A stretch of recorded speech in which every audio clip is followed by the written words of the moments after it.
abavuzi gakondo bakoresha imiti iva muri East African Community igisubizo ku ndwara zananiranye.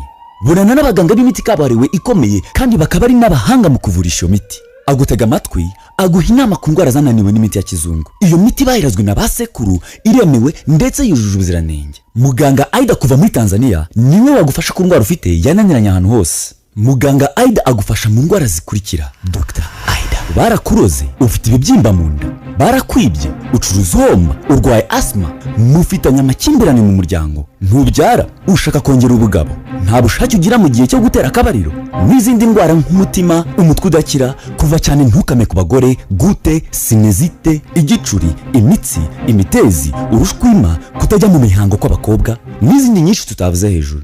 Wadusangaho dukorera Karuruma hagati y'umusigiti n'Akagera Motor ku gahanda kajya Ijari muri metero 30 gusa. Uzahasanga icyapa cyanditseho Aida Herbalist cyangwa ugahamagara kuri izi nimero zikurikira: 7820345668. Hamagara uyu munsi maze babikugezeho aho uherereye hose.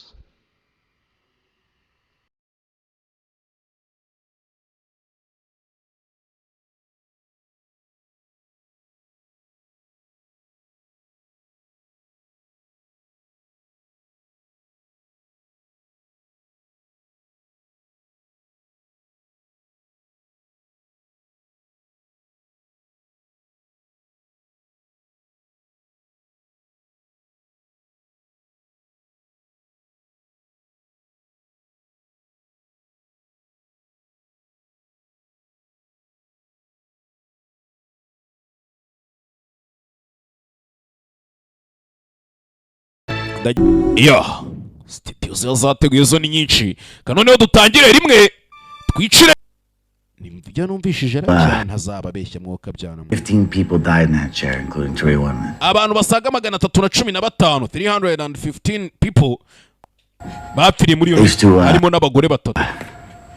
They used to put a hood just like this over the inmate's head, but ubundi bajyaga bafata umuntu bagiye nko gukubitisha amashanyarazi bakabanza bakamushyira akantu ku mutwe nyine kugira ngo zose zacungwaga na company yose. I know you're all genius and I know you're all square feet. What kind of shows up? Hano bafite fit cyangwa se abantu baba bashinzwe gucikisha umuntu tu bakamurokora. Kose kandi filimi irarangiye, umva itarangiye azasobanuriye ure muzikuriki. Ciao ciao, bye bye bye bye.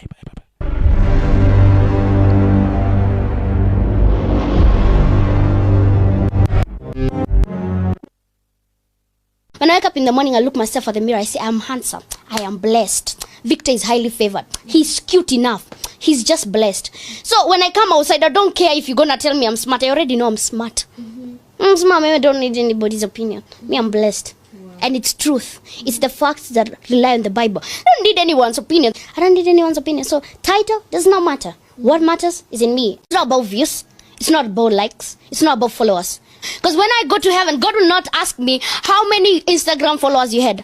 How many likes did you have? How many comments did you have? He will ask me, what did you do when I gave you the calling? When I told you to preach, what did you do, my son? What did you do? He'll not be like, how many Instagram followers you got? He does not care about my Instagram followers. He does not care about my Facebook followers. He does not care about my YouTube subscribers. It doesn't take me theology to become a reverend. It's not the title that covers you. It is what is in you. The title does not matter. As long as you're in the ministry, kingdom of God, out of lizo title yako. You know, when you go to heaven, God will not ask you, who are you?